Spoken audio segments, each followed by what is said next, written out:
चलिए अब थोड़ा शांत हो जाइए आप सभी लोग। चलिए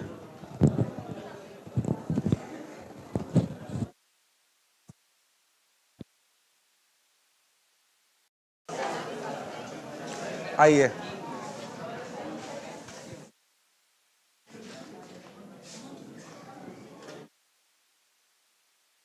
चलिए क्या देख रहे थे जी हम लोग?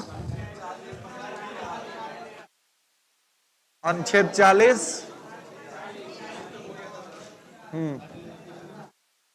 चलिए आपको ठीक हो गया ना? तो हम लोग को देखना था पंचायती राज, आर्टिकल 40 है ना, अनुच्छेद 40।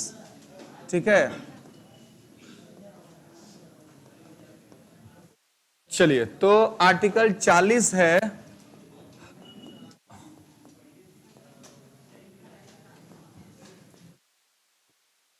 पंचायती राज, है ना।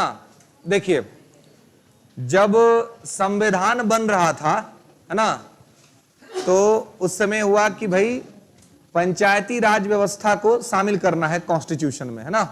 संविधान में पंचायती राज व्यवस्था को शामिल करना था, ठीक है।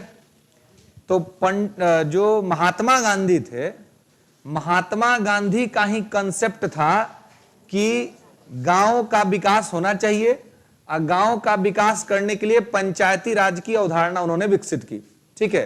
क्योंकि गांधी का कहना था कि गांव में ही क्या होता है, तो गांव में ही भारत बसता है ना। तो इसलिए गांव से हमें पंचायती राज व्यवस्था को स्थापित करने का काम करना चाहिए। तो गांधी का देखिए, गांधी का कंसेप्ट क्या था? गांधी का कंसेप्ट था कि शासन का केंद्र बिंदु ग्राम होना चाहिए, यानी कि गांव होना चाहिए, है ना। सबसे ज्यादा पावर किसके पास होना चाहिए? गांव के पास। गांव से जो पावर बचेगा उसको यूज करेगा प्रखंड, यानी कि ब्लॉक, ठीक है। अब ब्लॉक से जो पावर बचेगा उसको यूज करेगा जिला, यानी कि डिस्ट्रिक्ट। जिला से जो पावर बचेगा उसको यूज करेगा राज्य, यानी कि स्टेट। और राज्य से जो पावर बचेगा उसको यूज करेगा देश, यानी कि नेशन, राष्ट्र। ये वाला कंसेप्ट था गांधी का। गांधी चाहते थे कि शासन का केंद्र बिंदु, पावर ऑफ सेंटर जो बने वो गांव बने, विलेज बने, है ना। गांव को बना दिया जाए, गांव सबसे ज्यादा पावर यूज करे, सबसे कम पावर सबसे बड़ी अथॉरिटी को मिले, है ना, यानी कि देश को सबसे कम पावर मिले और गांव को सबसे ज्यादा। गांधी ने जब यह विचार दिया तो इसी विचार के साथ उन्होंने कहा कि इसके लिए हमें पंचायती राज बनाना चाहिए और पंचायती राज व्यवस्था को सबसे ज्यादा ताकतवर बनाना चाहिए, ठीक है। जब ये कहा गांधी ने तो भीमराव अंबेडकर, जो कि संविधान सभा के प्रारूप समिति के अध्यक्ष थे, उनको यह वाला आइडिया ठीक नहीं लगा। उन्होंने कहा कि नहीं, ऐसा नहीं कर सकते, अगर ऐसा कर देंगे तो मामला बहुत गंभीर हो जाएगा। क्योंकि गांव जो होता है वो अंधविश्वास का कुआं होता है। सही बात है। गांव में केकरो अगर तबीयत खराब हुआ ना तो पहले डॉक्टर के पास नहीं, पहले उसको चावल फकाएगा, फूल ऐंच के उसके सिरहाना रख देगा कि पगला ठीक हो जेतो। अरे महाराज, ठीक होगा वो दवा से ना जी। तो वहां तो क्या है, तो वहां पर है कि नहीं, उसको क्या कर देगा सब, तो उसको डॉक्टर से नहीं, उसको ओझा से दिखाया, कहेगा भूत धैले, है ना, लगेगा भूत झड़वाने कि एक सब ऐसे सब व्यवहार कर रहा है। तो अंबेडकर साहब ने कहा कि गांव में इतना अंधविश्वास है, अगर गांव को पावर दे देंगे तो राष्ट्र पथभ्रष्टता का शिकार हो जाएगा, राष्ट्र जो है वो अपने रास्ते से भटक जाएगा। गांव को पावर देने के लिए तो पहले जरूरी है कि गांव को सक्षम और समृद्ध बनाया जाए, एजुकेट किया जाए, गांव के लोग पढ़े लिखे हो पहले, है ना, पढ़ाई लिखाई पर उनका विश्वास हो, ना कि अंधविश्वास पर विश्वास हो। तो अंबेडकर इस बात के समर्थन में नहीं थे, नेहरू भी नहीं था समर्थन में। नेहरू का भी कहना था कि नहीं भाई, गांव को सबसे ज्यादा पावर नहीं दे सकते हैं। तो अंबेडकर और नेहरू ने कहा कि देखिए ऐसे कर देते हैं, देश को दे देते हैं सबसे ज्यादा पावर, और देश से जो पावर बचेगा वो दे देंगे राज्य को, और राज्य से जो बचेगा वो दे देंगे जिला को, और जिला से जो बचा वो दे देंगे प्रखंड को, और प्रखंड के बाद दे देंगे गांव को, है ना। सीधे उल्टा कर दिया, है ना। और वर्तमान में यही चल रहा है। वर्तमान में यही चल रहा है। लेकिन अब देखिए, ये लोग को तो पहले गांव को तो पावर देने का मन नहीं था ये लोग को, लेकिन बात गांधी का था। गांधी के बात को इग्नोर भी नहीं कर सकते हैं भाई, गांधी गांधी थे, है ना। गांधी बहुत इगोइस्टिक आदमी थे, समय समय पर अपना ईगो दिखाते थे। गांधी को ही पता था कि कब एटीट्यूड दिखाना और कब नहीं दिखाना है। 1942 का क्विट इंडिया मूवमेंट होना था, और कांग्रेस से कुछ लोग कह रहे थे कि प्रपोजल पास नहीं होने देंगे, तो गांधी ने कहा कि ज्यादा बनो मत। अगर कांग्रेस समझती है कि हम बहुत बड़ा हो गए हैं, तो मेरे पास क्षमता है कि भारत के बालू से कांग्रेस से बड़ा आंदोलन खड़ा कर देंगे। यह गांधी का एटीट्यूड था। कहीं कांग्रेस ज्यादा बने नहीं, वो गांधी ही थे जिन्होंने खुल करके कहा कि स्वतंत्रता के पश्चात कांग्रेस को खत्म कर देना चाहिए। वो गांधी थे, जब भगत सिंह को फांसी हो गई और गांधी की सार्वजनिक आलोचना हो रही थी, तो गांधी ने कहा कि गांधी मर सकता है, गांधीवाद नहीं। ये गांधी का एटीट्यूड है ना, कि गांधी अपना स्ट्रेंथ बना करके रखते हैं, ठीक है, और जो निर्णय लेते हैं उस निर्णय पर गांधी आगे बढ़ते हैं। सब लोग आंदोलन कर रहा है, चौरी चौरा घटा, गांधी ने आंदोलन वापस ले लिया 12 फरवरी को, ले भाई, है ना। सब लोग आंदोलन कर रहा है, सविनय अवज्ञा आंदोलन, और 5 मार्च 1931 को दिल्ली में गांधी ने इरविन के साथ समझौता कर लिया, ले भाई, चल गए सेकंड राउंड टेबल कॉन्फ्रेंस में पार्टिसिपेट करने के लिए लंदन। अब फिर वहां से नाराज होके आ गए, कुछ मिला नहीं वहां, है ना, तो अपना जिसन मुंह बना के आ गए यहां, है ना। यहां आए तो फिर उससे सविनय अवज्ञा आंदोलन शुरू कर दिए। जेल में गए, रैमजे मैकडोनाल्ड जो सांप्रदायिक पंचायत आया था हरिजन कम्युनिटी के लिए, तो जेल में गए, पूना के उदा जेल में भूख हड़ताल पर बैठ गए। बोले कि ना, जब तक अम्बेडकर आएंगे नहीं, समझौता नहीं करेंगे, तब तक हम खाएंगे नहीं। आमरण अनशन शुरू कर दिया। तो गांधी अपना बतवा मनवाते थे, है ना, और जो कहते थे उसको करते थे गांधी। तो यहां आप देखेंगे कि इस प्रकार का जो सिचुएशन यहां पर बना, तो बात गांधी की थी, गांधी के बात को तो इग्नोर भी नहीं कर सकते थे। तो गांधी वाला बतवा को सब क्या किया, मूर्ख बनाया गांधी को, पगला सब, और कह दिया कि तोहरा डीपीएसपी में डाल दिया जाओ। आज जब डीपीएसपी कल स्टार्ट किए थे, तो पहले ही आपको बताए थे कि DPSP is not enforceable in court, है ना, ये न्यायपालिका में बाध्यकारी नहीं है। मतलब कि पंचायती राज डीपीएसपी में डाल दिया गया। अगर ये लागू होता है तो ठीक है, और लागू नहीं होता है तो भी ठीक है, इसके लिए आप कोर्ट नहीं जा सकते। मतलब गांधी के विचार को झुंझुना पकड़ा दिया गया कि लीजिए आपको डीपीएसपी में डाल दिए, जबकि तो लागू होता ही नहीं था। देश का संविधान 26 जनवरी 1950 को लागू हुआ, लेकिन देश में पहली बार पंचायती राज 2 अक्टूबर 1959 को लागू हुआ। ऐसा क्यों? क्योंकि डीपीएसपी का मामला था, है ना। राज्य को मन करेगा तो लागू करेगा, राज्य को मन नहीं करेगा तो नहीं लागू करेगा। तो गांधी को फुसलाने वाला बात ही था, और वहां पर रख दिया गया। बाद में लोगों को समझ में आया कि नहीं, गांधी ठीक कहते थे, गांव का विकास जरूरी है, गांव को पावर मिलना चाहिए। तब 90 के दशक में 73वां 74वां संविधान संशोधन अधिनियम 1992 पास किया गया। पंचायती राज को यहां से उठा करके लेके चल गए 243A में, और वहां से कहा गया कि प्रत्येक राज्य को 5 साल पे अपने यहां मुखिया का चुनाव करवाना पड़ेगा। और तब से हो रहा है कंटिन्यूटी के साथ, 1992 के बाद से। 24 अप्रैल 1993 को पंचायती राज व्यवस्था भारत में लागू हुआ, और उसके बाद से सभी राज्यों में 5-5 पंचायत का चुनाव होता है। उससे पहले नहीं होता था 5-5 वर्ष पर। इसलिए आप लोग गांवों में सुनते होंगे कि कोई 20 साल से मुखिया, कोई 30 साल से मुखिया। हम जब नहीं पढ़ लेते तो लगता था कि बाप, इतना लोकप्रिय आदमी था। बाद में मालूम चला कि पगला, एक बार बना, उसके बाद चुनाव नहीं हुआ तो कंटिन्यू कर गया, है ना। इतना लोकप्रियता नहीं था उसका, लेकिन चुनाव नहीं हुआ, इस चक्कर में हो गया। लेकिन जब 73वां 74वां संविधान संशोधन लागू हो गया, उसके बाद हुआ कि प्रत्येक 5-5 साल पर चुनाव होना अनिवार्य है ना। तो उसके बाद से हो रहा है कंटिन्यूटी के साथ। तो खैर, फिलहाल आप इतना समझे कि 40 में जो पंचायती राज रखा गया, वो गांधी के विचारों के अनुकूल था, और गांधी के विचारों के मुताबिक उसको यहां पर रखा गया था। ठीक है, क्लियर है। तो यहां पर ये सारी चीजें हुई थी, ठीक है। ये वाला लिख लेंगे, ये गांधी का कंसेप्ट था। आइए, हाँ, ये वाला अंबेडकर साहब का और नेहरू जी का, ठीक है। और यही वर्तमान में चल रहा है, यही कंटिन्यू कर रहा है। ये वाला कंटिन्यू नहीं किया, ठीक है। हाँ,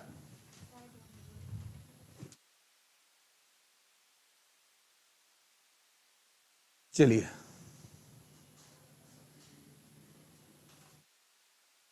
अब देखिए, तो नहीं। चलिए, तो यहां पर ये आर्टिकल 40 में पंचायती राज रखा गया। नोट करके लिख लेंगे कि पंचायती राज का पहली बार स्थापना 2 अक्टूबर 1959 को राजस्थान के नागौर में हुआ था। नोट करके लिख लेंगे कि पंचायती राज संस्था की पहली बार स्थापना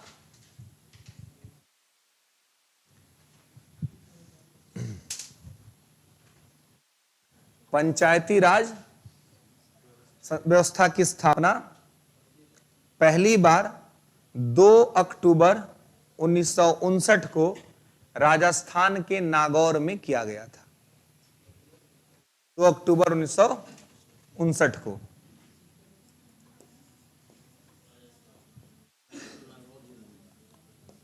राजस्थान के नागौर में। राजस्थान के नागौर में, ठीक है, राजस्थान के नागौर में किया गया था 2 अक्टूबर 1959 को, ठीक है, 2 अक्टूबर 1959 को। हाँ, उसके बाद राजस्थान के बाद आंध्र प्रदेश में हुआ था, है ना। राजस्थान के जस्ट बाद अक्टूबर में यहां हुआ था और नवंबर में आंध्र प्रदेश में हुआ था।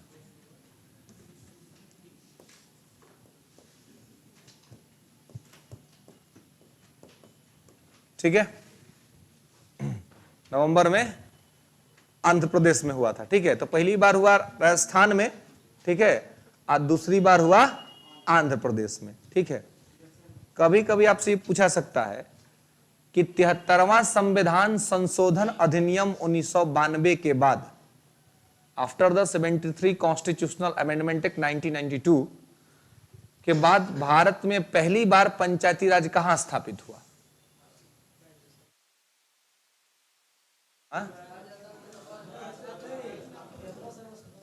73वां संविधान संशोधन के बाद। हाँ, पीछे बोलिए, पीछे से कौन बोल रहा है जी? मध्य प्रदेश। हाँ, मध्य प्रदेश जो भी बोल रहे हैं वो राइट है, मध्य प्रदेश। ठीक है, मध्य प्रदेश है?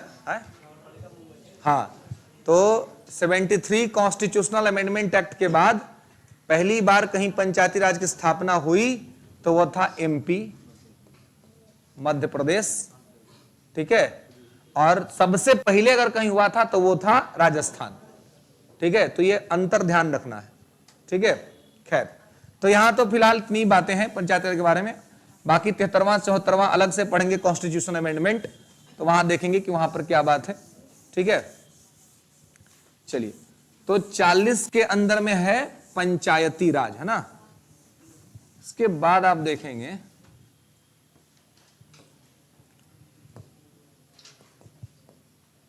आर्टिकल 41, लिखेंगे कुछ विशेष दशाओं में सरकारी सहायता। कुछ विशेष दशाओं में सरकारी सहायता, इन सम रेयर कंडीशंस, विशेष दशाओं में सरकारी सहायता, in some rare condition government assistance, in some rare condition government assistance. ठीक है, कुछ विशेष दशाओं में सरकारी सहायता। ठीक है, कुछ विशेष दशाओं में सरकारी सहायता, है ना। मतलब कुछ ऐसी विशेष स्थिति आपकी होगी तो वैसे सिचुएशन में क्या किया जाएगा, तो सरकारी सहायता आपको उपलब्ध कराई जाएगी, गवर्नमेंट असिस्टेंस आपको दिया जाएगा। ठीक है, तो विशेष दशा,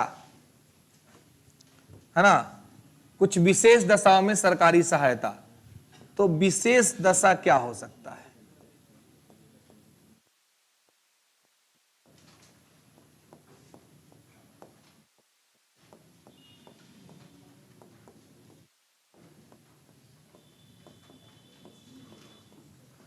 तो देखिए, कुछ विशेष दशाओं में सरकारी सहायता, तो जैसे कि बुढ़ापा, है ना, जो बुढ़ापा में भी ना वृद्धा पेंशन, जो गाँव में कहते हैं बुढ़वा पेंशन, है ना, जितना सब बूढ़ा हो जाता है उसको मिलता है ना बुढ़वा पेंशन, तो वृद्धा पेंशन जो है वो वही है, विशेष दशा में सरकारी सहायता। इसके अलावे विधवा पेंशन, विडो मैरिज, जो विडोज लोग होती हैं उनको जो पेंशन मिलता है, तो विधवा पेंशन, ठीक है। तो बुढ़ापा, विधवा पेंशन, इसके अलावा दिव्यांगता, दिव्यांगता मतलब वही विकलांगता, डिसेबिलिटी, है ना, मतलब कोई विकलांग होता है तो आप देखते हैं ना साइकिल मिलता है चलाने के लिए, ठीक है, या पैसा मिलता है ना, उनकी दिव्यांगता की स्थिति में, ठीक है। तो बुढ़ापा, विधवा पेंशन, दिव्यांगता, इसके अलावे प्रौढ़ शिक्षा,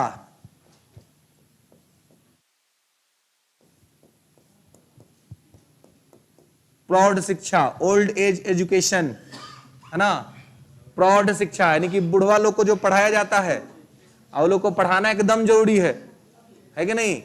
ये तो आप देखते होंगे, आप सबका भी अपना एक गांव होगा, हर गांव में एगो पीपल का पेड़ होता है, आ पीपल के पेड़ के पास चबूतरा होता है, आ गांव के सब बुढ़वा वहां बैठ जाएगा, है ना, और उसके पास सबके घर का प्रॉपर इंफॉर्मेशन रहेगा, है ना, वो प्रॉपर बता देगा कि किसके घर में किसकी बहू के साथ किसका झगड़ा चल रहा है ना, आ कौन क्या है ये भी बता देगा कि आजकल किसका किसके साथ चल रहा है ना, क्योंकि वो पगला सब कोई काम में नहीं है, उसको ऐसा ही बैठाइले वहां पे।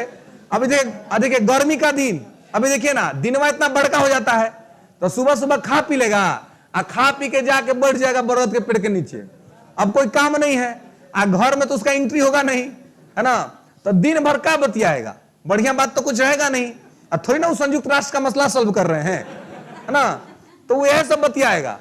अब महिला लोग जो होती है, बुढ़िया महिला लोग, वो लोग का रहता है गांव में, आप सुनते हो घोसार, जहां पे भूजा बुझाता है ना, वो लोग वहां पहुंच जाएगी। चाहे आजकल तो एगो अरु है जी, हालांकि उसने उसका नाम नहीं लिया तो विवाद हो सकता, मामला है। एगो होता है चर्चा, सुनते होंगे आप लोग, उसी में ग्रुप बना लेगा सब, है ना, और उसमें भाई धार्मिकता का बात है, भगवान का बात कीजिए, वो सब बतियाएगा कि अरे तू हमारा आज टाइम से नाश्ता नहीं दिलू, है ना, वो कहे कि उसका उससे नहीं पड़ता है। अरे भाई आप गए भगवान का चर्चा करने के लिए ना, तो भगवान का चर्चा करिए। तो ये दोनों में क्या होता ना, वो अपना बहू का शिकायत बतियाएगी, वो अपना बहू का शिकायत बतियाएगा, ऐसे में टाइम काट देगा सब। तो कहने का मतलब है कि दोनों लोग, बूढ़ा लोग अब बूढ़ी लोग, ये दोनों लोग फ्री है, तो दोनों लोगों को क्या करिए कि प्रौढ़ शिक्षा दीजिए, है ना, दोनों को कहिए कि आओ स्कूल, है ना, दोनों को स्कूल बुलाइए, स्कूल बुला करके उनको एजुकेशन दीजिए। इससे क्या होगा कि वो लोग पढ़ेगा लिखेगा थोड़ा बहुत, तो फालतू वाला जो कमवा कर रहा है वो सब कमवा छूट जाएगा, वो सब कमवा नहीं करेगा, है ना। तो इसलिए ये यहां पर देने का काम जो है सो किया गया है। तो इसको बोलते हैं ओल्ड एज एजुकेशन, प्रौढ़ शिक्षा जो है वो इसी के तहत जो है वो क्या होता है, दिया जाता है, ठीक है। तो यहां पर उन लोग को ये सब शिक्षा उपलब्ध करा करके तमाम तरह से चीजों को किया जाता है। तो इस चीज को जो है सो आपको यहां पर ध्यान रखना है कि प्रौढ़ शिक्षा ये सब सरकार का स्कीम है, आई सब सरकार देती है, करती है। आप देखते होंगे कि अभी मैट्रिकुलेशन तक जो स्कूल्स है, तो इस लोग को पढ़ाएगा कौन, सबको बचवे सब पढ़ाएगा। देखते होंगे कि जो एसएसटी का एग्जाम होता है अब वो 80 नंबर का होता है, अब 20 नंबर एक्स्ट्रा करिकुलम पर स्कूल देता है, तो उसमें यही नंबर वाइज जो बचवा सबका काम है पढ़ाने का, है ना। तो स्कूल स्ट्रिक्टली इस काम को करवाता नहीं है, स्कूल को स्ट्रिक्टली ये काम करवाना चाहिए, और जो बच्चा ये काम करे उसको ही नंबर अलॉट करना चाहिए, है ना। लेकिन सब लोग अपना अपना खाना पूर्ति करता है, काम ठीक से नहीं करता है, जिसके वजह से सब चीज एग्जीक्यूट ठीक तरीके से समय पर नहीं हो पाता है। लेकिन ये कंपलसरी है, ये जरूरी है कि ये सब चीजों को लागू करना चाहिए, लेकिन ये ठीक तरीके से लागू नहीं हो रहा है। तो विशेष दशाओं में सरकारी सहायता का मतलब ही यही है कि कुछ विशेष स्थिति अगर बनती है, कारण बनता है, तो ऐसी स्थिति में सरकार क्या करेगी, हेल्प करेगी। इसीलिए इसको कहते हैं क्या, इसको कहते हैं सामाजिक आर्थिक लोकतंत्र की स्थापना, है ना। और इसीलिए देखिए इसको जस्टिकेबल नहीं बनाया गया, क्योंकि अगर ये जस्टिकेबल बन जाता तो देश तो 1950 में संविधान लागू हुआ, उस समय देश में गरीबी था, भुखमरी था, क्योंकि अभी अभी हम लोग गुलामी से आजाद हुए थे, देश के पास पैसा नहीं था। अगर वैसा में इस सब सिचुएशन को कंपलसरी बना दिया जाता तो क्या होता, देश का सब नागरिक इसको लेने के लिए चल जाता कोर्ट में, तो इससे में दिक्कत होता। तो जो चीज पे रुपया पैसा खर्चा करने का काम था वो राज्य पर छोड़ दिया गया, कि राज्य के पास जब पैसा आएगा तो राज्य करेगा। आज जिसमें रुपया पैसा खर्चा नहीं होना था उसको कह दिया कि नहीं कंपल्सरी, जैसे कि मूल अधिकार देने में किसी का पैसा थोड़ा खर्चा होता है जी, वो तो राजनीतिक अधिकार है, तो इसलिए वो कंपल्सरी है। आर्थिक अधिकार था, इस वजह से इसको कहा गया कि कंपल्सरी नहीं होगा। ये क्या होगा, तो ये स्टेट के डिजायर पर डिपेंड करेगा कि स्टेट आपको देना चाहता है कि नहीं देना चाहता है। साथ में 37 में आपने पढ़ा है कि कोर्ट में बाध्यकारी नहीं है, लेकिन नैतिक रूप से बाध्यकारी है। राज्य जब शक्तिशाली हो जाएगा तो राज्य नैतिक तौर पर इसको देने का काम करेगा। तो ये चीज वहां पे लिखा हुआ है, और ये सब चीज डीपीएसपी का ही पाठ है, लेकिन आज मिल रहा है, वर्तमान में सरकार दे रही है। तो ये इसीलिए दे रही है क्योंकि अब सरकार के पास संपन्नता आ गई है, तो इसलिए सरकार इसको ऑफर कर रही है। ओके, तो समझ रहे हैं आर्टिकल 41। आइए आर्टिकल 42।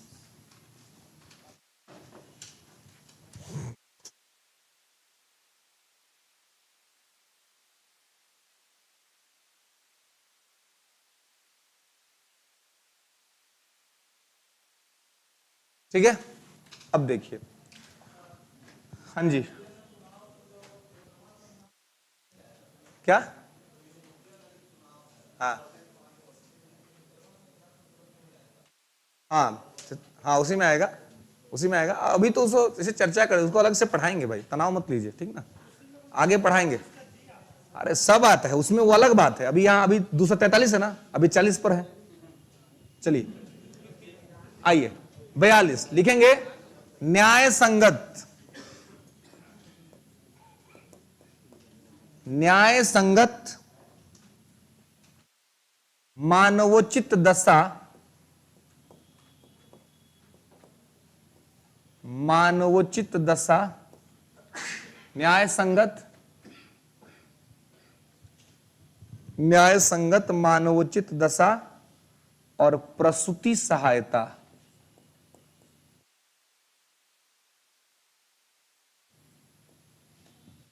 प्रसूति सहायता, न्याय संगत, न्याय संगत को इंग्लिश में बोलते हैं इक्विटेबल कंडीशन, है ना, मानवोचित दशा, न्याय संगत मानवोचित दशा, equitable condition, healthy mental condition and maternity aid, maternity aid, ठीक है, मैटरनिटी एड, इक्विटेबल कंडीशन, ठीक है, इक्विटेबल कंडीशन मतलब कि न्याय संगत स्थिति, मानवोचित दशा मतलब हेल्दी मेंटल कंडीशन, दिमागी तौर पे आदमी ठीक हो, ठीक है, और प्रसूति सहायता, मैटरनिटी लीव, ठीक है, मैटरनिटी लीव या मैटरनिटी एड। तो देखिए इसमें कहा गया है कि किसी व्यक्ति से यदि काम कराया जाएगा तो काम की न्याय संगत स्थिति होनी चाहिए। मानवोचित दशा मतलब कि आदमी काम करने की स्थिति में हो, ऐसा ना हो कि तबीयत खराब है, बुखार है उसको या बीमार है, अब बीमारी की स्थिति में उससे काम कराया जा रहा है, तो ऐसा सिचुएशन ठीक नहीं है, वो फिर ठीक से काम नहीं कर पाएगा। तो कहने का मतलब 42 ये कहना चाह रहा है कि काम तभी कराया जाए जब आदमी काम करने की स्थिति में हो, अगर काम करने की स्थिति में नहीं है तो उससे काम नहीं कराया जाए, ठीक है। इसलिए आप देखते हैं कि सरकारी नौकरियों के अंदर में छुट्टी अलाउ होता है, सिक लीव होता है ना, कि अगर आप बीमार हैं तो आप बीमार की स्थिति में सिक लीव ले सकते हैं, आप कह सकते हैं कि भाई आप बीमार हैं, आप अभी काम नहीं कर सकते हैं, तो ऐसे के लिए आपको जो छुट्टियां अलाउ की जाती हैं कि जब आपको काम करने की स्थिति है तभी आप काम कर सकते हैं, जब काम करने की स्थिति नहीं होगी तो आप काम नहीं कर पाएंगे, है ना।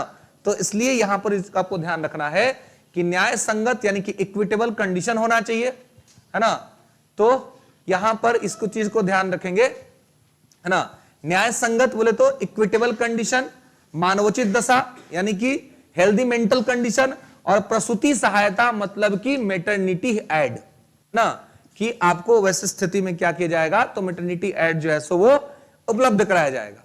तो कहने का मतलब है कि जब आपकी स्थिति खराब होगी या किसी प्रकार की कोई समस्या होगी तो ऐसे में आपसे काम नहीं लिया जाएगा। ये यही कहने का प्रयास बेसिकली कह रहा है इसलिए छुट्टियों का प्रावधान जो है सो दिया जाता है कि भाई छुट्टी रहेगा अगर आपका कोई तबीयत खराब है या काम करने की स्थिति में नहीं है तो। ठीक है, यहां पर है प्रसूति सहायता, है ना।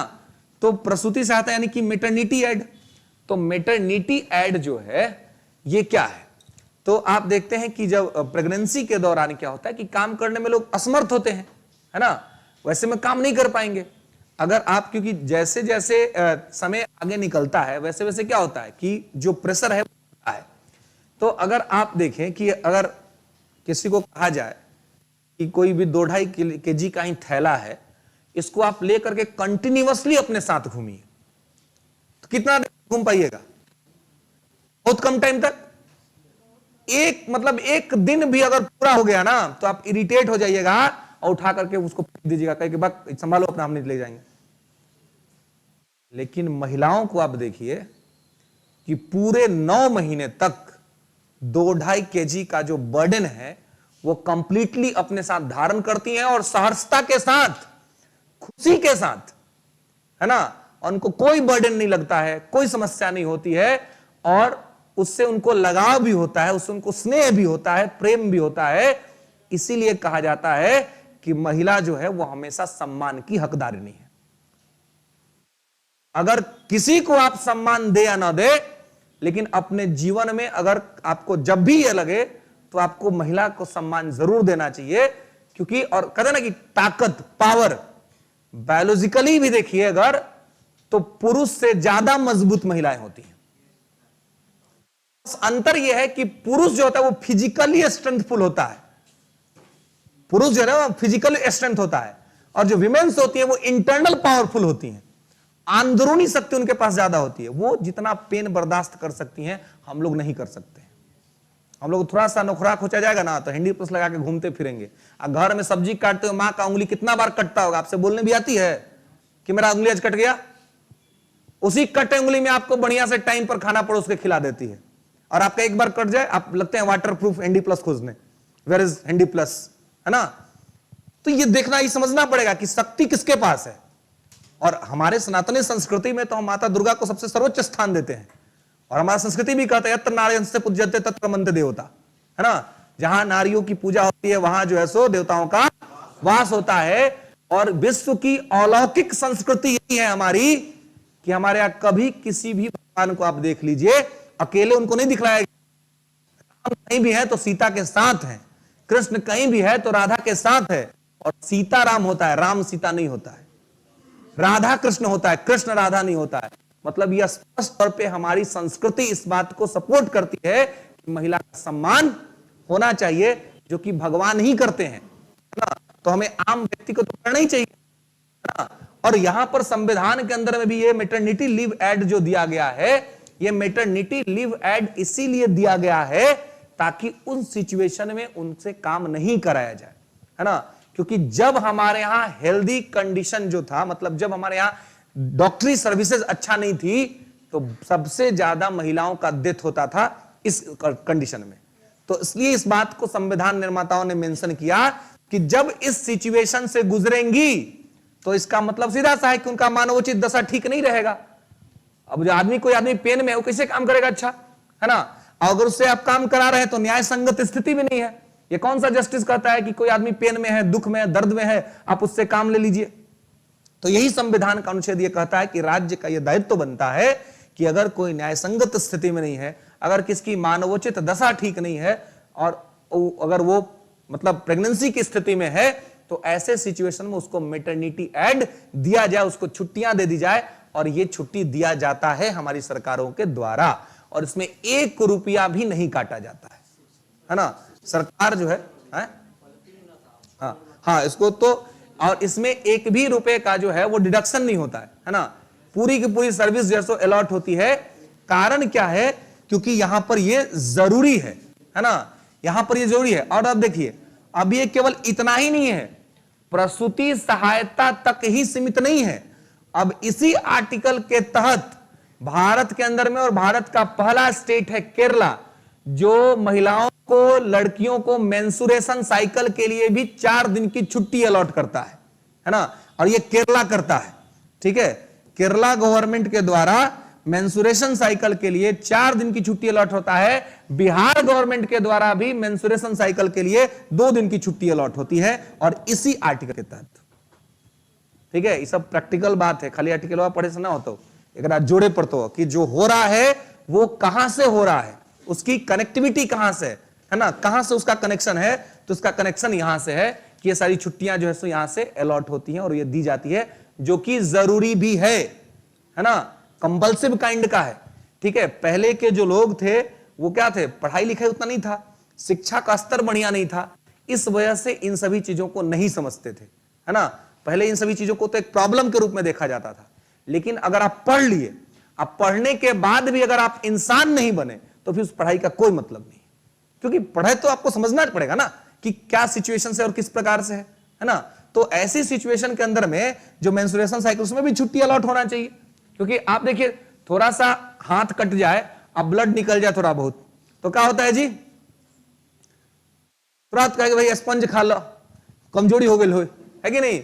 मान लो हम लोग को सलाह देती है ना जी, अगर हमारा कहीं पे लड़ा दिए, किसी को तोड़ ताड़ दिए, कहीं फोड़ फाड़ लिया मुंह का नाक, तो तुरंत इलाज होता है। लेकिन विमेंस को इस प्रॉब्लम से हर मंथ गुजरना पड़ता है, और उस सिचुएशन के अंतर्गत भी उनके अपने दायित्वों का निर्वहन करना होता है। तो ऐसे में जो कॉन्स्टिट्यूशन है वो कॉन्स्टिट्यूशन छुट्टी अलॉट करता है, संविधान छुट्टी अलॉट करता है, और लगभग सभी राज्य इसको एक्सेप्ट करते हैं। तो इसी के तहत ये छुट्टी जो है सो वो अलॉट की जाती है। तो केरला 4 दिन का करता है, बिहार गवर्नमेंट 2 दिन के करती है, और इसी के तहत है ना, इसी आर्टिकल के तहत। तो ये तो हो गया महिलाओं का बात। अब आते हैं पुरुषों पर, कि इसी के तहत अब पुरुषों को भी छुट्टी अलॉट किया जाता है।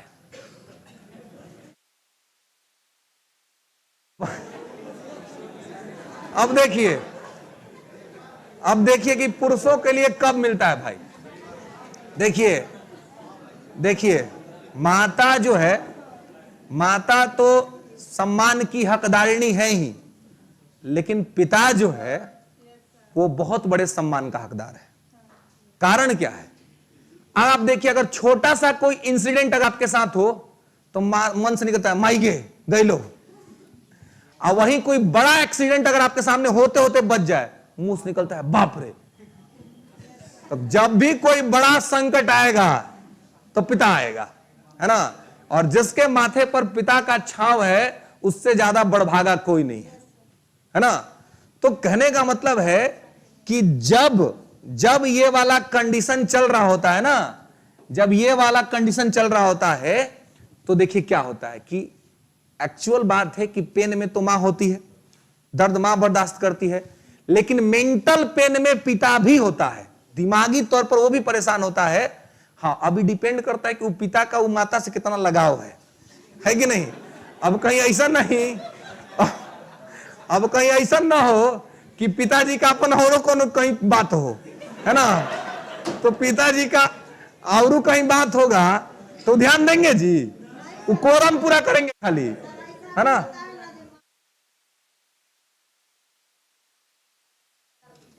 बच्चा को याद देते हैं, हाँ तो लेकिन मां को देने का हो सकता है जी, मां ना इंपॉर्टेंट है।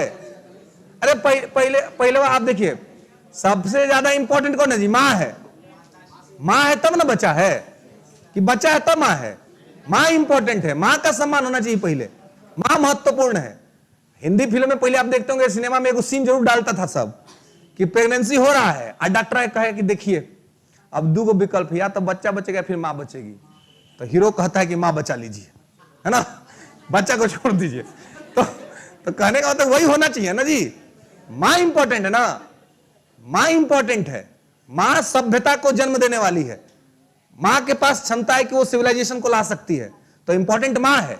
तो मां का सम्मान होना चाहिए पहले। मां का जब ऑनर होगा, आज जो मां का ऑनर करेगा वही बच्चा का भी ऑनर करेगा, है ना। तो मां को ऑनर करते हैं। तो ऐसी स्थिति में क्या है कि जो पिता है वो भी अगर मेंटल पेन से गुजर रहा है, तो ऐसे में जब प्रेगनेंसी होनी होती है तो ऐसे में पिता को भी छुट्टी दे दिया जाता है, और उस समय उसका भी पैसा नहीं काटा जाता है, ताकि वो क्या करे, तो वो जा करके उस समय अपनी पत्नी के साथ रहे और उसके सपोर्टिव सिस्टम के रूप में खड़ा रहे, और उससे कहे कि भाई ठीक है कोई बात नहीं, तुमको दर्द हो रहा है लेकिन हम तुम्हारे साथ हैं। इतना कह देने से उसका दर्द बात नहीं कम हो जाएगा, नहीं होगा। कोई भी अपना आदमी अगर आपको हो, आपको चाहने वाला, आपको प्रेम करने वाला, और आपके कष्ट में आपके साथ खड़ा हो, तो नहीं होता है जी कि आपको थोड़ा अच्छा लगता है कि नहीं ठीक है। ऐसे में क्या हो, आप बहुत कष्ट में हो, आपको चाहने वाला बहुत 7 समुद्र पार कहे कि हम तुम्हारे साथ है, तुम उधर रहो, मेरे अपना दूसरा खोज लेते हैं पगला, उधर से कौची कोई सपोर्ट करेगा जी। तो कहने का मतलब है कि जब भी आप दर्द में, दुख में और सुविधा की स्थिति में है, तब आपके अपने आपके साथ होने चाहिए। अगर आपके अपने उस सिचुएशन में आपके साथ है, तो बहुत सारा समस्या तो खाली अपनों के साथ रहने से खत्म हो जाता है ना, दुख बट जाता है, दुख खत्म हो जाता है। तो वो चीज हमारा संविधान भी समझता है, संविधान निर्माता भी समझते थे। हम लोग आज भले ही वैज्ञानिकता की बात करें, लेकिन संविधान निर्माता जब संविधान बना रहे थे तब का ही सब अनुच्छेद है, ये आज नहीं ऐड हुआ है, संशोधन से ऐड नहीं हुआ है।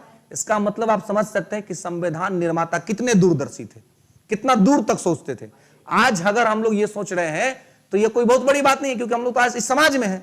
लेकिन आज से 90 साल 50 साल पहले अगर ये सब चीज सोचना, ये अपने आप में बहुत बड़ा बात था। ये दिखलाता था कि हमारे संविधान निर्माता कितने मानवीय प्रकृति के थे, कितने वो ह्यूमैनिटीज उनके अंदर भरी हुई थी कि वो इस सब समस्या पर उस समय बात किए थे, और उस समय इस तरह की चीजों को संविधान के अनुच्छेद के माध्यम से शामिल किया गया। तो यहां पर यही कहते हैं कि भाई न्याय संगत स्थिति होना चाहिए, मानवोचित दशा होना चाहिए, और प्रसूति सहायता होनी चाहिए, है ना। तो इसमें यह चीज होना चाहिए। ये आप इतिहास में को देखे होंगे, शाहजहां की पत्नी मुमताज, है ना, मुमताज बेचारी का डेथ हो गया था, है ना, इसी प्रेगनेंसी पेन में ही डेथ हो गया था, और ताजमहल वही बना हुआ है ना जी। अब पगला सब कहता है कि Taj Mahal is the symbol of love. तो ये सिंबल ऑफ लव कैसे हो सकता है जी? वो कब्रगान है, उसमें दफनाया गया है मुमताज को, तो सिंबल ऑफ लव कैसे हो गया? और दूसरा बात कि जब इतने प्यार छलक रहा था, उमड़ रहा था, तो जीवन में बनाना चाहिए जी। ये कितना बुरा कंसेप्ट है हम लोग के यहां भी, सबके यहां, कि भाई जब आदमी है तब प्रेम नहीं दिखलाएगा, और जब आदमी चल गया तब प्रेम दिखलाएगा, है ना, कि हम इतना मानते थे उस आदमी को। भाई उस आदमी जब जीवित है तब उसके प्रति दिखलाइए ना प्रेम, तब उसको समझाइए कि हम तुमको कितना मानते हैं, हम तुमको, उसको भी सेटिस्फेक्शन होगा। अब मरने के बाद क्या होता है तो कोई नहीं जानता है, ट्रुथ तो ये कोई नहीं जानता है।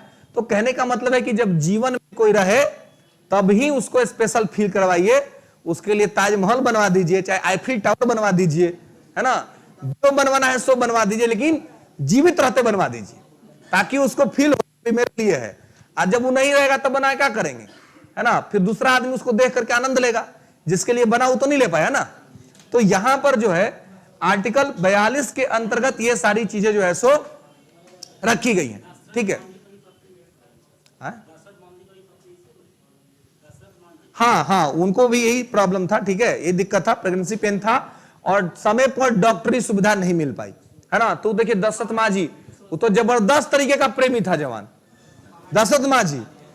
वैसा आदमी वैसा होना चाहिए। जब पत्नी का डेथ हो गया फगुनिया का, तो तय किया कि भाई ये जो पहाड़ है, इस पहाड़ के वजह से मेरी पत्नी मरी है, ये पहाड़ को तोड़ देंगे, अब फिर कभी किसी की पत्नी कोई मार नहीं पाएगा, है ना।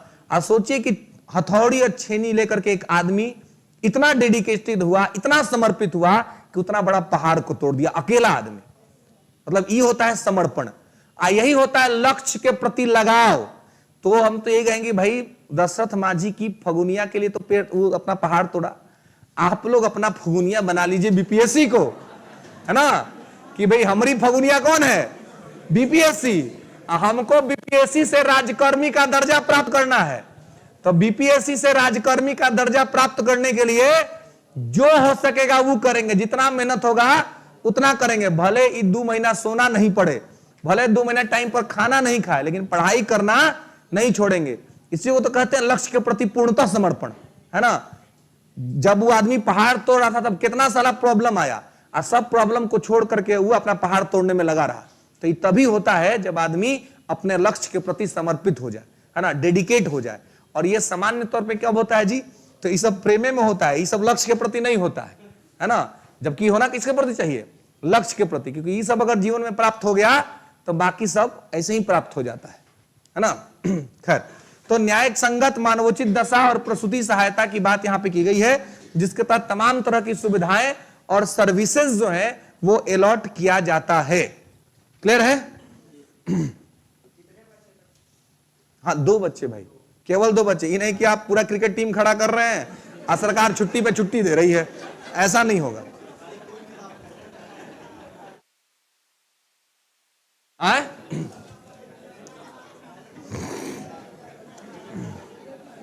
रुक जाइए। हाँ, क्या बोल रहे हैं? हाँ, कैसी अब कुछ छुट्टी, कुछ की छुट्टी, नौकरी करिए नहीं रहे हैं, ऐसा हूं घर में फिर ये बैठल है, आपसे कोई काम नहीं करता। पति को मिलेगा, हाँ पति को मिलेगा, लेकिन पत्नी को किस बात की छुट्टी? तो परमानेंट छुट्टी पर अपने है ना। अगर ऐसा सिचुएशन से गुजर रही है पत्नी, तो पति उस बेसिस पर छुट्टी मांग सकता है, उसको अलाउ होगा, उसको छुट्टी मिलेगा। आई सब सुविधा 2 ही बच्चे के लिए है, 2 से ज्यादा के लिए नहीं। अब सोचिए, कोई आदमी सब तो पूरा क्रिकेट टीमें रखता है जी, तो क्रिकेट टीम वाले को छुट्टी अलाउ कर दिया गया, तो मालूम चला कि बराबर वो छुट्टियों में है कि नहीं? तो वो सब काम नहीं, 2 बच्चा के लिए बस छुट्टी अलॉट होगा, उसके बाद नहीं। ठीक है? क्या ये नहीं, 6 महीने, 15 दिन, 15 डेज। चलिए आइए, अगला आर्टिकल लिखेंगे, आर्टिकल 43। अगला आर्टिकल लिखेंगे 43। 43 निर्वाह योग्य मजदूरी। निर्वाह योग्य मजदूरी, लिविंगहुड वेज या लिविंगहुड पेमेंट। निर्वाह योग्य मजदूरी, लिविंगहुड वेज। निर्वाह योग्य मजदूरी, आर्टिकल 43, लिविंगहुड वेज। इसका क्या मतलब है? इसका मतलब है कि आपको, अगर आप कहीं पे काम कर रहे हैं, तो आर्टिकल 43 कहता है कि इतना पैसा जरूर मिलना चाहिए, इतना पैसा जरूर मिलना जिससे कि आपका जीवन चल जाए, है ना। निर्वाह योग्य मजदूरी, ठीक है, इतना पैसा मिले जिससे कि आपका जीवन चल जाए। तो देखिए यहां पर कह रहा है कि इतना पैसा मिले जिससे कि जीवन चल जाए, यानी कि एक मिनिमम वेतन तो सबको मिलना चाहिए अगर कहीं काम कर रहा है तो, ठीक है। अब देखिए फंडामेंटल राइट जो कि कंपल्सिव काइंड का है, नहीं मिलेगा तो केस हो जाएगा। उसमें क्या है तो याद करिए, जब आर्टिकल आपको पढ़ाए थे 23-24, तो 23 में कहा था कि किसी से बेगारी नहीं कराएंगे। बेगारी नहीं कराएंगे मतलब कि बिना पैसा का काम नहीं कराएंगे, और बिना पैसा का काम कराया तो मूल अधिकार का उल्लंघन हो जाएगा। तो मूल अधिकार में ही नहीं कहा कि न्यूनतम मजदूरी कम से कम दे दीजिए, वहां कहा कि बेगारी नहीं कराना। इसका मतलब क्या हुआ, कोई आपके यहां काम किया, काम कर लिया, उसको दे दीजिए 10 रुपया, लो भाई तुम्हारा काम हो गया, लो। तो 10 रुपया अगर आपने दे दिया तो इसका मतलब कि बेगारी नहीं कराया। हाँ, अभी अलग बात है कि 10 रुपया उसका न्यूनतम मजदूरी नहीं है, सब उसका कुछ नहीं होगा, लेकिन फिर भी अगर आपने कुछ पैसा उसको दे दिया तो फंडामेंटल राइट का वायलेशन नहीं ना हुआ जी, क्योंकि फंडामेंटल राइट बस इतना कहता है कि बेगारी नहीं कराइएगा, मतलब कि फ्री में किससे काम नहीं कराइएगा। और डीपीएसपी कह रहा है कि नहीं, कोई काम करेगा तो उसको इतना पैसा जरूर दीजिए जिससे कि उसका परिवार चल जाए। तो डीपीएसपी तो इंफोर्सेबल नहीं है, बाध्यकारी नहीं है, तो राज्य को मन करेगा तो राज्य देगा, नहीं मन करेगा तो नहीं देगा। तो यहां पर इसलिए हालांकि स्टेट गवर्नमेंट या सेंट्रल गवर्नमेंट कानून बनाती है कि एक मिनिमम जो है वो हम सैलरी और सुविधा जो है वो अपने नागरिकों को अलाउ करेंगे, नागरिकों को देंगे, और वो देती भी है, ठीक है। तो ये सारी चीजें जो है यहां पर आपको देख सकते हैं कि ये सब चीज यहां पर कैसे होता है। तो आर्टिकल 43 के अंतर्गत जो है सो निर्वाह योग्य मजदूरी की बात की गई है कि किसी को इतना पैसा जरूर मिलना चाहिए जिससे कि उसका परिवार ठीक से चल जाए। कहीं पर भी काम कर रहा है तो एक मिनिमम जो है न्यूनतम मजदूरी उसको मिलना चाहिए, ठीक है। नेक्स्ट लेंगे 43A। 43A ये हर सरकार का अपना अलग अलग होता है, ठीक है ना, ये अपना कानून बनाती है और महंगाई के हिसाब से फिक्स करती है। 43A लिखेंगे 43A। 43A क्या है तो लिखेंगे कि प्रबंधन में कामगारों की भागीदारी। प्रबंधन में कामगारों की भागीदारी। प्रबंधन में कामगारों की भागीदारी, प्रबंधन में कामगारों की भागीदारी, workers participation in management, workers participation in management, कामगारों की प्रबंधन में भागीदारी, वर्कर्स पार्टिसिपेशन इन मैनेजमेंट। कामगार का मतलब है वर्कर्स, यानी कि काम करने वाले मजदूर। जैसे कि कोई संस्था चल रही है तो उस संस्था में काम करने वाला आदमी सब जो है, वो अगर कोई भी निर्णय लिया जा रहा है ना, तो उस निर्णय में क्या किया जाएगा जी, उसकी सहमति ली जाएगी, है ना। तो जो काम करने वाले लोग हैं कामगार, यानी कि मजदूर, वर्कर्स, तो कामगारों का क्या किया जाएगा, इनकी ली जाएगा। अगर मान लीजिए कंपनी कोई नियम बना रही है, ठीक है, तो उस नियम को लागू करने से पहले वहां के जो मजदूर हैं, जो वहां के लेबर्स हैं, या जो भी वहां पे काम करने वाले लोग हैं, उन लोगों से क्या होगा कि उससे क्या होगा कि उन लोगों से हेल्प लेकर के इसको मतलब किया जाएगा। कोई भी नियम या बदलाव उनके हेल्प के माध्यम से ही किया जाएगा, उनके हेल्प के बिना नहीं किया जाएगा। तो यहां पर जो है वही है कि कामगारों की भागीदारी, जो पार्टिसिपेशन है, तो कोई भी निर्णय अगर कंपनी लेगी तो उसमें काम करने वाले जितने लोग हैं उनको क्या करेगी, उनसे पूछेगी, उनको पार्टिसिपेट कराएगी। आप देखते होंगे कि हर इंडस्ट्री में क्या होता है कि लेबर यूनियन होता है ना, और सबका मुखिया होता है, हेड होता है, उस सबका भी चुनाव होता है अपने ग्रुप के माध्यम से। वो सब कंपनी के सामने अपना डिमांड रखता है। कंपनी को कुछ भी रिफॉर्म करना होता है या कुछ भी बदलाव करना होता है तो यूनियन से बात करती है। तो इसलिए क्या है कि यही यहां पे कहा गया है कि कोई भी कंपनी या कोई भी संस्था है और उसके द्वारा कोई भी निर्णय लिया जा रहा है, तो उसके अंदर में काम करने वाले जितने लोग हैं उन लोगों से पूछा जाएगा, उनसे मशविरा किया जाएगा और उसके बाद काम किया जाएगा। ठीक है, तो यहां पर 43A में है कामगारों की प्रबंधन में भागीदारी। कहीं पर भी अगर आप काम कर रहे हैं तो वहां का जो मैनेजमेंट है, उस मैनेजमेंट में आपका पार्टिसिपेशन होगा। वो लोग आपसे पूछेंगे अगर कोई भी बदलाव या कुछ भी करना है तो। ठीक है, नेक्स्ट लेंगे 43B। इसी में 43A था और 43B। 43B है सहकारी समिति।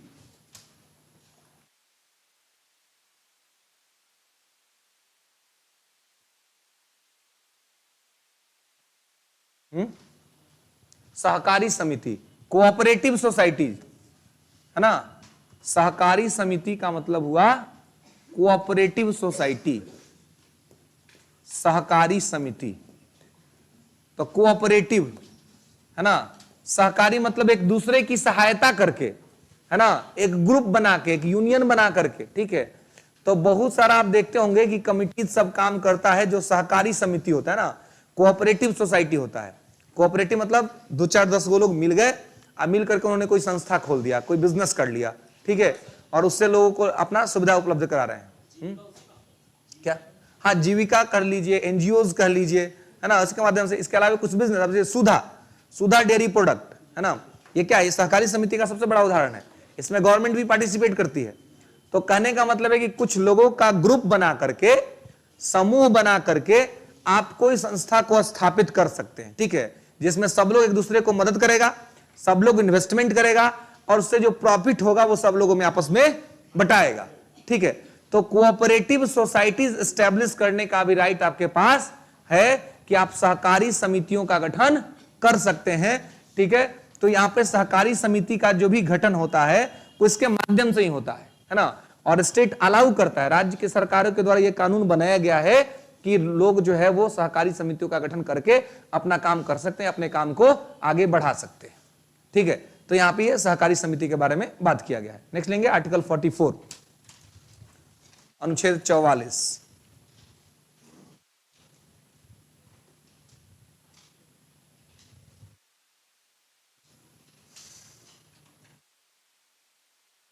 ठीक है,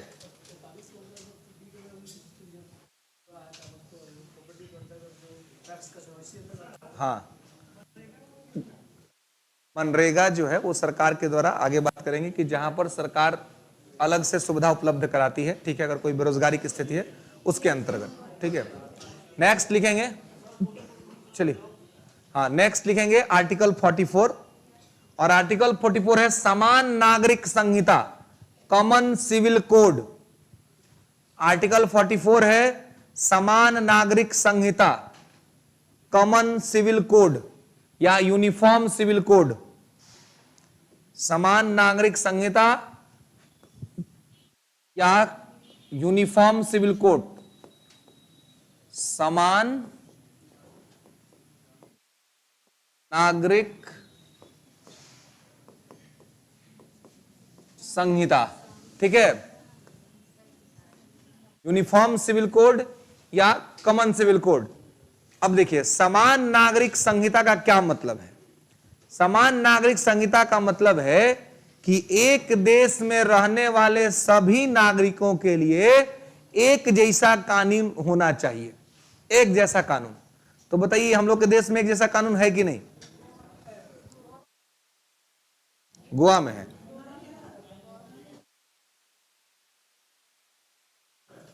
नहीं है? तो हम लोग के लिए एक जैसा कानून नहीं है।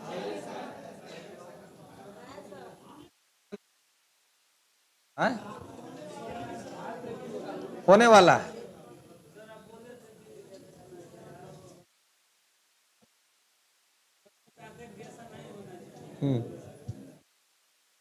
देखिए देखिए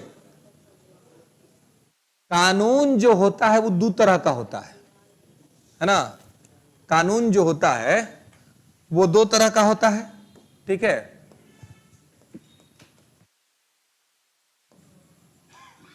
जो भी लॉ है वो दो तरह का होता है, एक होता है सिविल लॉ और एक होता है क्रिमिनल लॉ, ठीक है। इसको बोलते हैं दीवानी कानून,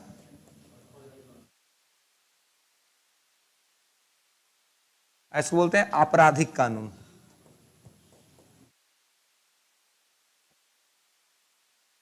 है ना, ठीक है। अब देखिए कि जो सिविल लॉ है और जो क्रिमिनल लॉ उसमें क्या अंतर है। तो देखिए सिविल लॉ को ही बोलते हैं दीवानी कानून और क्रिमिनल लॉ को बोलते हैं आपराधिक कानून, ठीक है। तो अब दीवानी कानून मतलब क्या? वो दीवानी वाला मामला नहीं है यहां, है ना। यहां क्या है? तो यहां जो मामला है कि जिसमें जमीन संपत्ति का मामला हो, विवाह का मामला हो, तलाक का मामला हो, गोद लेने का मामला हो, है ना, जितना पर्सनल कानून है वो सब जो है वो दीवानी कानून में आता है। पर्सनल जो रूल्स रेगुलेशन होता है। आइए क्रिमिनल लॉ, आपराधिक कानून। तो क्रिमिनल लॉ में क्या होता है कि आप देखिएगा इसमें कि क्रिमिनल लॉ ना पूरा देश में एक जैसा है। क्रिमिनल लॉ पूरे देश में एक जैसा है। अगर केरल का आदमी किसी का मर्डर करता हो या बिहार का आदमी किसी का मर्डर करता हो तो समान इस तरह का सजा का प्रावधान है, कॉमन लॉ है ना। कहीं का आदमी कोई चोरी करता हो, कहीं का आदमी कोई चोरी करता हो और चोरी करने की प्रकृति दोनों की सेम है तो सजा भी सेम होगा। तो कहने का मतलब यह है कि हमारे देश में क्रिमिनल लॉ एक है, आपराधिक के लिए एक ही है, ठीक है। लेकिन जो सिविल लॉ है ना, उस सिविल लॉ जो है वो क्या है?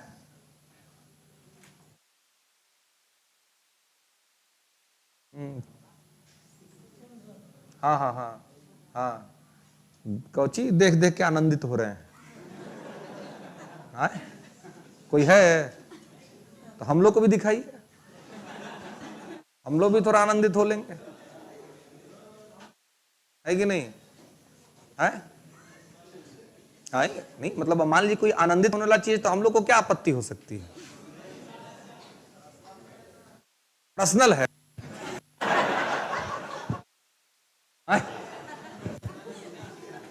चलिए ठीक है, तब केवल आप ही आनंदित होइए, है ना, हम लोग को मत उसका भाग दे, लेकिन क्लास के बाद, ठीक ना। आइए, तो यहां जो है क्रिमिनल लॉ पूरे देश में एक समान है, लेकिन सिविल लॉ जो है ना वो एक समान नहीं है, ठीक है। तो ये यूनिफॉर्म सिविल कोड का बात करता है ना। यूनिफॉर्म का मतलब भी सिविले होता है। इसका मतलब यह हुआ कि हमारे देश में जो यूनिफॉर्म लॉ होना चाहिए, जो एक दीवानी कानून सबके लिए एक जैसा होना चाहिए, वो नहीं है ना।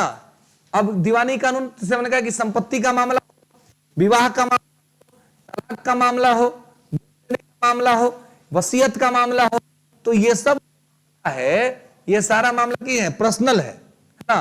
तो इस सिविल लॉ में आता है। सिविल लॉ हम लोग के देश में एक नहीं है। हिंदू धर्म में अलग नियम कायदे कानून है, इस्लाम में अलग नियम कायदे कानून है, क्रिश्चियनिटी में अलग नियम कायदे कानून है, और पार्सियन में अलग कायदा कानून है। तो जो जो अलग अलग धर्म के मानने वाले लोग देश में रहते हैं, उनका सबका अपना अलग अलग नियम कानून है, अपना पर्सनल कानून, ठीक है।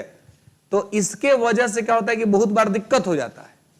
तो इसीलिए यह संविधान में रखा गया कि ऐसा हो कि देश में 44 लागू किया जाए, यूनिफॉर्म सिविल कोड, कि किसी का कोई अपना पर्सनल कानून नहीं होगा, बल्कि सब लोगों का एक समान कानून होगा। जैसे आपराधिक मामले में एक समान है, वैसे सिविल मामला में भी क्या होगा, एक समान होगा। लेकिन अभी तक यह देश में लागू नहीं हुआ है। देश का एकमात्र राज्य गोवा जो है, वहां पर यह लागू है, ठीक है। बाकी पूरे देश में यह लागू नहीं है। और अभी भारत सरकार जो है, इसके लिए प्रयास करे कि यह लागू हो जाए, और इसके लिए सभी धर्म के जो मानने वाले लोग हैं या धर्म के जो प्रचारक लोग हैं, उन लोगों से सरकार ने सिफारिशें मांगी हैं, और उनसे कहा है कि आप लोग अपना रिकमेंडेशन दीजिए, सिफारिश दीजिए, क्योंकि हम ये रिफॉर्म लागू करने जा रहे हैं, तो इसमें क्या क्या चीजें अच्छी से हो सकती हैं। तो सभी धर्मों के साथ भारत सरकार कम्युनिकेट कर रही है इस व्यवस्था को लागू करने के लिए, ठीक है। तो क्रिमिनल लॉ तो देश में एक समान है, सभी धर्म के लोग के लिए एक समान है। अब हिंदू धर्म का आदमी कोई अपराध करे, इस्लाम धर्म का आदमी कोई अपराध करे, या किसी धर्म का आदमी कोई अपराध करे, कानून एक ही जैसा है। लेकिन हिंदू धर्म में विवाह का नियम अलग है, तलाक का नियम अलग है। इस्लाम में विवाह का नियम अलग है, तलाक का नियम अलग है ना। संपत्ति का नियम हिंदू धर्म में अलग है, इस्लाम में अलग है। तो इसीलिए क्या है कि अब विवाह, तलाक, संपत्ति, वसीयत, गोद लेना, इस सब का भी एक एक कर दिया जाए, सब लोग एक जैसा करेगा, तो उसको कहते हैं कि वो हो जाएगा सिविल लॉ। तो क्या लगता है आप लोग, होना चाहिए कि नहीं होना चाहिए? एकदम होना चाहिए। हाँ, तो इसका विरोध क्या हो रहा है जी?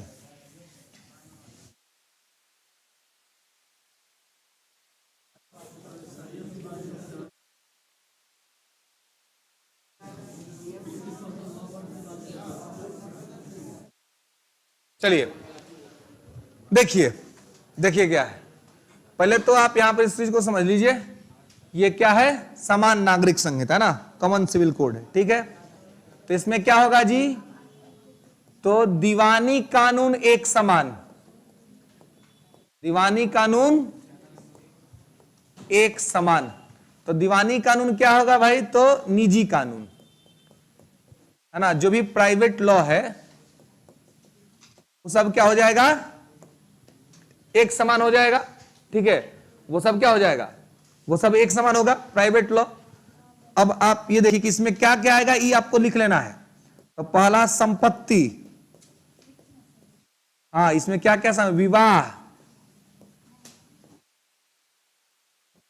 तलाक, संपत्ति, विवाह, तलाक, गोद लेना,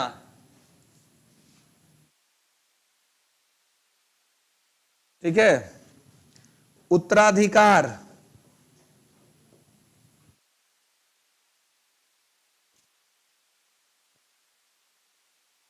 इत्यादि।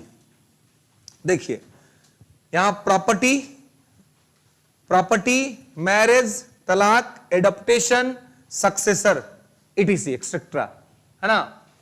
प्रॉपर्टी का मामला हो, मैरिज का मामला हो, तलाक का मामला हो, एडॉप्टेशन का मामला हो, सक्सेसरशिप का मामला हो, इस सब चीज को किसमें रखते हैं, दीवानी कानून में रखते हैं, है ना। इसमें क्या रखते हैं, इसमें दीवानी कानून रखते हैं। यह सब अभी देश में एक नहीं है, हिंदू धर्म में अलग है, इस्लाम में अलग है, क्रिश्चियनिटी में अलग है, पर्शियन में अलग है ना, यहूदियों में अलग है। हालांकि यहूदी नहीं है देश के अंदर में बहुत, ठीक है। तो हाँ जी,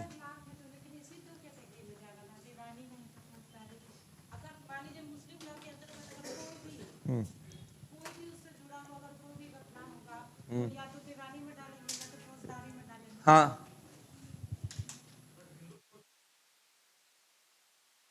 क्या चीज?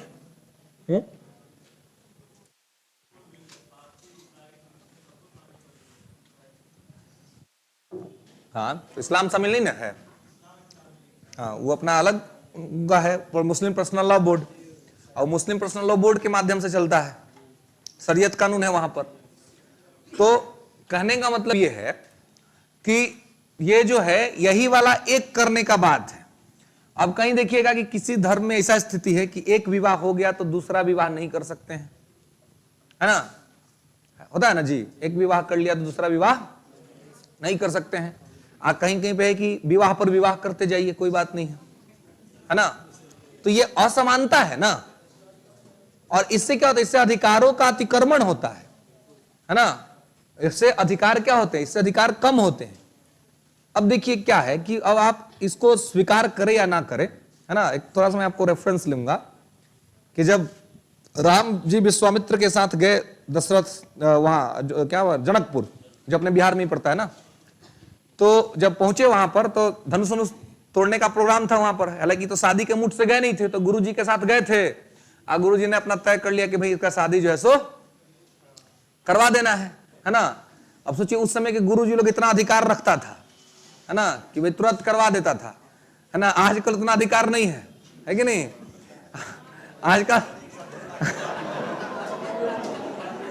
घबरा देता है ना जी, है आजकल घबरा देता है, दो तीन को के तो हम ही घबरा दिए हैं, एगो के यहीं पे घबरा दिए शाम के बैच में, है ना, दोनों साथ ही बैठता था, है ना।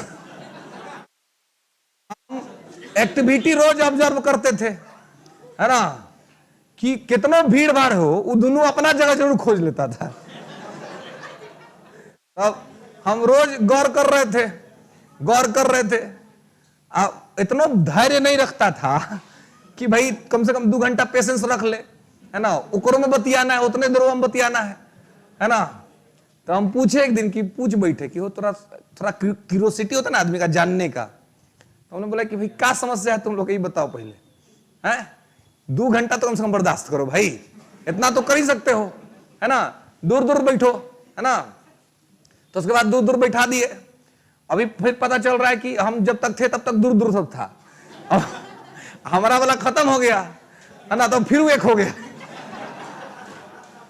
तो कहने का मतलब है कि भाई इससे फोकस गड़बड़ाता ना है जी, मेन है कि अभी आपका फोकस है पढ़ाई, तो फोकस पढ़ाई पर रखना है।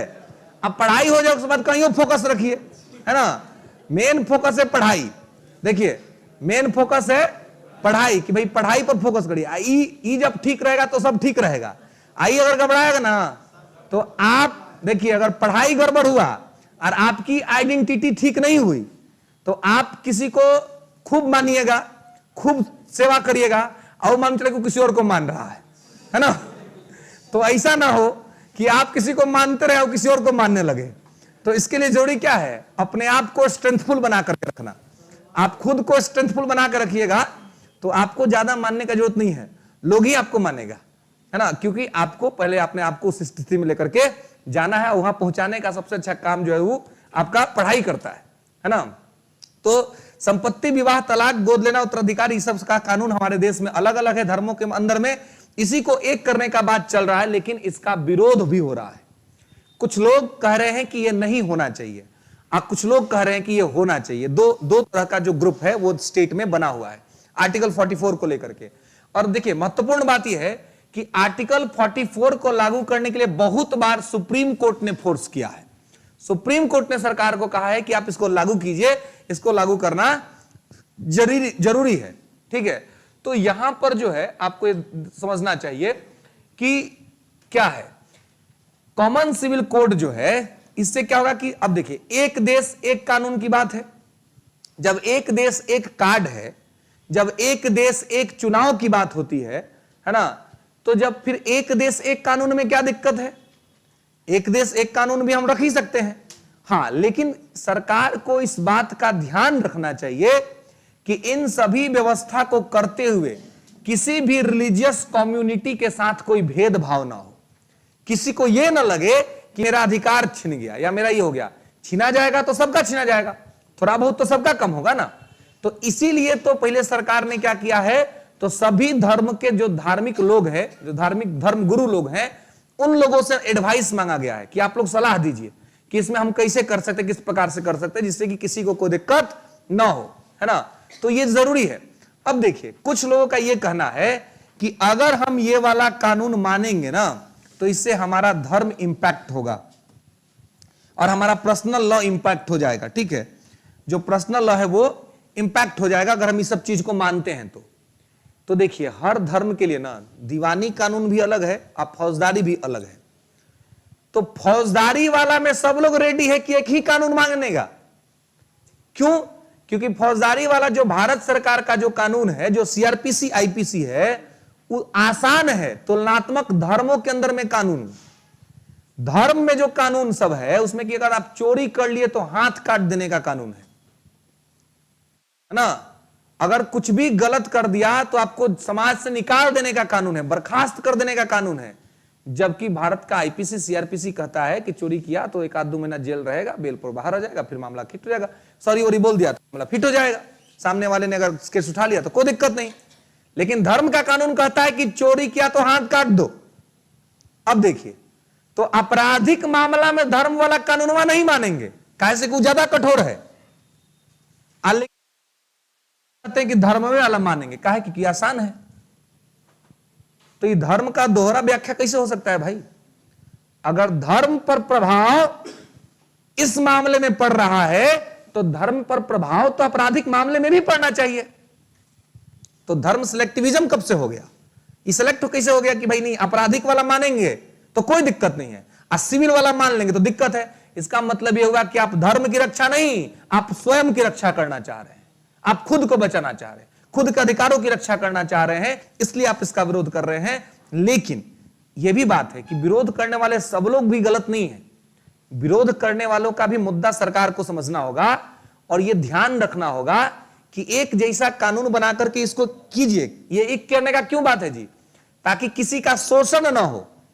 आर्टिकल 14 जो फंडामेंटल राइट में आप पढ़ें कि विधि के समक्ष समता और विधियों का समान संरक्षण, कि देश में कानून का शासन है। तो इसी देश में इन वजहों से क्या होता है, किसी का एक्सप्लॉइटेशन हो जाता है, शोषण हो जाता है। एक धर्म के अंदर में महिलाओं को ज्यादा अधिकार प्राप्त है, एक धर्म के अंदर में महिलाओं को कम अधिकार प्राप्त है। तो एक ही देश में दूध धारा कैसे चल रहा है? इन्हें ना चलना चाहिए, सबको बराबर का अधिकार मिलना चाहिए। तो कहने का मतलब है कि इसी सब चीज को खत्म करने के लिए, एक धर्म में है कि भाई एक पत्नी है तो आप दूसरा विवाह नहीं कर सकते हैं, एक धर्म के अंदर है कि एक पत्नी का रहते हुए आप एक से ज्यादा विवाह कर सकते हैं। तो अगर कहीं पर भी एक से ज्यादा विवाह होगा तो भाई अधिकार खत्म होगा ना। तो वही मैं आपको ये बता रहा था कि जब राम विश्वामित्र के साथ गए जनकपुर, तो जब उन्होंने सीता माता को पहली बार देखा, जब वो वाटिका में पुष्प चुन रही थी, तो वहीं पर उनको भी मतलब क्या आकर्षण हो गया, भगवान को आकर्षण हुआ, है ना। कोई किसी को देखते ही बस हो जाता है, मतलब पागल हो गए, है ना। राम जी पहले उसमें धनुष तोड़े नहीं थे, लेकिन देखने के साथ ही वो मतलब हो गए कि भाई हाँ, मतलब मंत्रमुग्ध हो गए। वो गए थे अपना गुरु जी के लिए फूल तोड़ने के लिए, और माता सीता आई हुई थी अपना पूजा के लिए फूल तोड़ने के लिए, और उसी फूल में दोनों आदमी का एक दूसरे से मिलन हो गया। अब जब देखा तो भाई अभी अट्रैक्ट हो गए। तो लक्ष्मण जी तो भाई छोट भाई थे, छोट भाई थोड़ा नटखटो होता है, तो पूछे कि कहा भैया, मतलब अभी अब का तो भाई व्यवहार तो नहीं बदला बदला लग रहा है, क्या बात है? तो वो कह रहे ना कोई बात नहीं, ऐसे ही बस सब ठीक है। बोले ठीक है, पहला वाला एटीट्यूड आपका नहीं, अभी थोड़ा गड़बड़ लग रहे हैं। तो राम जी ने कहा कि भाई अब तुमसे क्या छिपाना, है ना, तुम तो अनुज हो। तो हम इनको जिनको देख रहे हैं अभी तुम्हारे सामने, तो ऐसा लग रहा है कि हमारा जो है सो एक प्रकार का कहीं ना कहीं एक संबंध है, हमारा एक प्रकार से एक जुड़ाव है, इस जुड़ाव को मैं महसूस कर रहा हूं। तो लक्ष्मण जी ने कहा कि चलिए ठीक बात है ना। तो अब पिताजी को खबर भेजा जाए तो वो बोले कि ना तो ये सब का नहीं है ना, ये तो बस ठीक है, आगे देखते हैं क्या होता है। तब तक संयोग से इन लोगों को पता चला कि उन्हीं का स्वयंवर होने वाला है। स्वयंवर में लोग पहुंचा, अब मतलब तमाम चीजें हुई और परिस्थितियां ऐसी बनी कि राम जी को धनुष तोड़ना पड़ा। जब धनुष तोड़ दिया तो फिर राम तो वही पुरुषोत्तम आदमी थे, मर्यादा पुरुषोत्तम थे, तो उन्होंने कहा अपने गुरु से और लक्ष्मण जी से भी कि भाई देखो, हम पिता से तो अनुमति लेके आए ही नहीं, हम लोग तो यहाँ गुरु के साथ आए थे, यहाँ पर हम लोगों ने विवाह कर लिया तो पिता की आज्ञा के विरुद्ध हुआ, जबकि पिता का तो कोई आज्ञा मिला ही नहीं है, उनसे आज्ञा लिए बिना ये काम करना ठीक नहीं है। तो विश्वामित्र जी ने भी समझाया और लक्ष्मण जी ने भी कहा कि भाई हमारा जो परिवार है राजतंत्र में, हमें तो एक विवाह से ज्यादा विवाह करने का छूट प्राप्त है, क्या दिक्कत है, वो यहां कीजिए और दूसरे का पिताजी की मर्जी से कीजिएगा, है ना, इतना ले रहे हैं। तब राम जी कहे कि रही राम पुरुषोत्तम थे, तो उन्होंने कहा कि भाई देखो ये मेरे से नहीं होगा। उन्होंने कहा कि भाई क्यों नहीं होगा, हमारे पिताजी स्वयं 3 गो विवाह कैले हैं, आपको नहीं मालूम है, आप माता कौशल्या के सुपुत्र हैं, हम माता सुमित्रा के सुपुत्र हैं, भरत उन्हें गए माता के कई का सुपुत्र है, तो हम लोग क्या तो चलता है, तो नॉर्मल कॉमन बात है। तो भगवान ने कहा कि नहीं, ये गलत है, ये अनुचित है, ये जो भी किया, अगर हमारे पिताजी ने भी कहा तो किया तो ये ठीक नहीं था। कारण कि आप सोचो कि जब माता कौशल्या रही होंगी, उनके सामने जब माता सुमित्रा आई होंगी घर में, तो क्या माता कौशल्या को दुख नहीं हुआ होगा? बिल्कुल हुआ होगा कि एक पत्नी होते हुए जब दूसरी पत्नी है तो भाई उनके मानसिक तौर पे तो उनको आघात लगा ही होगा, है ना। अब फिर इन दोनों माताओं के होने के साथ जब तीसरी माता घर में आई तो क्या इन दोनों माताओं को दुख नहीं हुआ होगा? तो लगी इस तरह का पीड़ा मैं किसी को नहीं देना चाहता हूं, और मेरा यही एक विवाह है, यही होगा, और इसके बाद फिर दूसरा कोई विवाह कभी नहीं होगा। और वही वहां पर उन्होंने लक्ष्मण को समझाया कि जब एक व्यक्ति, जब कोई आपको अगर अच्छा लग रहा है, ठीक लग रहा है, और आपकी अंडरस्टैंडिंग ठीक ठाक हो रही है, तो आप पूरे तरीके से अपने आप को उसके प्रति समर्पित कर दीजिए। इससे क्या होगा कि फिर दूसरा कोई व्यक्ति आपको कभी अच्छा नहीं लगेगा। नहीं तो होता क्या है, 10 दिन कोई अच्छा लगा, अब 12वां दिन के बाद अब उसमें कमी दिख रहा है, अब 13वां दिन कोई और अच्छा लग रहा है, मालूम चला कि हर 30 दिन के बाद इनका टेस्ट बदल रहा है ना, इनका जो मामला वो बदल रहा है। तो ये तो ठीक बात नहीं ना है जी, ये तो ठीक बात नहीं है। इससे तो समाज, इससे क्या होगा, इससे समाज पथभ्रष्टता का शिकार हो जाएगा, इससे समाज पर नकारात्मक प्रभाव पड़ेगा। इसलिए कहते हैं कि देखिए, राम जो है ना, राम हमारे देश का नैतिकता का प्रतिबिंब है। राम जो है वो नैतिकता का प्रतिबिंब है, और इसको तो सबको बताना और समझाना चाहिए, ताकि बचपन से ही विद्यार्थी के अंदर में क्या हो, संस्कार और संस्कृति जन्म ले, और इसी सब चीज के वजह से राम पुरुषोत्तम बन गए, है ना। क्यों पुरुषोत्तम कहा गया? कि जितने पुरुष हुए उन सभी पुरुषों में उत्तम अगर किसी को माना जाता है तो वो राम को माना जाता है, क्योंकि राम ने नैतिकता का एक बंधन तैयार किया, एक संतुलित बंधन तैयार किया। जंगल में आप देखिए, सुपनेखा जैसी आदमी, है ना, खूबसूरत बन के जाके लक्ष्मण राम के सामने खड़ी हो जाती है और कहती है कि हमको स्वीकार कर लो पत्नी के रूप में, क्या दिक्कत है ना। कहती कि कौन चीज इसको तुम लेकर के आए हो, कुछ बोलेगी? हम राक्षस हैं, हम रावण की बहन है ना, हमारा तो अपने पावर है, तुम्हारा ना तुमको कोई कुछ कर पाएगा ना हमको कोई कुछ कर पाएगा। तो राम के सामने तो वहां भी विकल्प था, वहां चाहते जंगल में थे, कौन रोकने जाता, कौन देखने जाता, लेकिन वहां भी उन्होंने क्या किया, वहां भी उन्होंने नैतिकता का बंधन तैयार किया। आदमी चोरी कब करता है जी? आदमी चोरी तभी ना करता है जब देखता है कि कोई नहीं देख रहा है, करता है। और उस आदमी ने उन्होंने यह भी तय किया कि हमको कभी भी कोई देख रहा हो कोई नहीं देख रहा हो, हमको अपना जो नियम है उस नियम को बना करके रखना है। तो कहने का क्या मतलब है जी? देखिए, ये केवल हंसने का बात नहीं है, इसको एंटरटेन करने का बात नहीं है, इसको समझना है कि सामाजिक मर्यादा और संस्कार कैसे स्थापित होता है ना। तो मर्यादा को किस प्रकार से श्री राम ने स्थापित किया, वो अपने आप में बहुत इंपॉर्टेंट है। और उस सब चीज को जो है वो उस चीज की आवश्यकता है कि जब तक उन सभी चीजों को नहीं पढ़ाया जाएगा, लोगों के दिमाग में नहीं डाला जाएगा, तब तक एक शुद्ध संस्कृति और संस्कार का जन्म नहीं होगा, है ना। ये बहुत जरूरी चीज है एकदम, ताकि इन सभी चीजों को क्या किया जाए, ठीक कर दिया जाए। क्योंकि अगर ये ठीक नहीं होगा तो आप देखते हैं समाज में कैसी कैसी घटनाएं घटती हैं, मानवता को शर्मसार कर देने वाली घटनाएं रोज हमारे समाज में घट रही है। जबकि हम ऐसे देश में रहते हैं जहां पे हमारी संस्कृति काफी गौरवमयी रही है ना। इसके बावजूद भी यह सब इसलिए होता है क्योंकि हम उन सभी चीजों पर ना तो ध्यान देते हैं और ना ही वहां से कुछ सीखने का प्रयास करते हैं, और उन सभी चीजों को छोड़ रहे हैं और तमाम तरह की समस्या से जुड़ रहे हैं। तो यह सब चीज इसीलिए किया गया है ताकि एक जैसा कानून कर दिया जाए, और एक जैसा कानून कर देने के बाद एक देश में रहने वाले लोग, सभी लोगों के लिए एक जैसा कानून होगा। और ध्यान रहे कि रीति रिवाज किसी का नहीं बदलेगा, संस्कृति जो है, कल्चर, इस्लामिक कल्चर बनी रहेगी, बना रहेगा, सबका अपना अपना कल्चर बना रहेगा, कल्चर चेंज नहीं होगा, बस जो विधि व्यवस्था है वो थोड़ा बहुत बदलेगा, है ना, कानून बदलेगा। जैसे कि अगर हिंदू सनातन संस्कृति के अंदर में विवाह के समय अग्नि लेने की जो फेरा का बात है वो बना रहेगा, वो खत्म नहीं होगा। नारियल फोड़ने की परंपरा है वो बना रहेगा, वो नहीं खत्म होगा। इस्लाम के अंदर में वो छुहारा लुटाने की जो परंपरा है वो बना रहेगा, वो जो कबूल है का जो परंपरा है वो बना रहेगा, वो सब खत्म नहीं होगा। लेकिन कानून जो है वो सिमिलर हो जाएगा, कानून जो है वो सिमिलर होगा। कल्चर, संस्कृति किसी का नहीं बदलेगा, सब लोग अपनी अपनी संस्कृति के हिसाब से काम करेंगे, लेकिन जो कानून है वो एक कर दिया जाएगा। जैसे कि ये हो सकता है कि एक व्यक्ति एक ही विवाह करेगा, है ना, दूसरा विवाह वो तब तक नहीं करेगा जब तक कि ऐसा करना कानूनी रूप से अनिवार्य ना हो जाए, है ना, महत्वपूर्ण ना हो जाए, तब तक वो इस तरह का चीज जो है सो नहीं कर सकता है। और सभी तलाक के नियम एक कर दिए जाएंगे, है ना, सभी लोगों के लिए तलाक का एक जैसा नियम होगा। अभी क्या है, अभी हिंदू धर्म में तलाक का अलग, हिंदू कोड बिल का तो है, और इस्लाम के अंदर में जो है सो अलग नियम है। तो ये सब तलाक का नियम अलग नहीं बल्कि एक ही कर दिया जाएगा। उत्तराधिकार का नियम, इसको एक कर दिया जाएगा। उत्तराधिकार के मामले आप देखे होंगे कि अब हिंदू सनातन संस्कृति में एक दिक्कत यह था कि पिता के संपत्ति में पहले बेटियों का अधिकार नहीं होता था, लेकिन अब होता है। सुप्रीम कोर्ट के निर्णय के बाद, सुप्रीम कोर्ट के निर्णय के बाद यह माना गया कि जो लड़की है उसका पिता के संपत्ति में अधिकार रहेगा।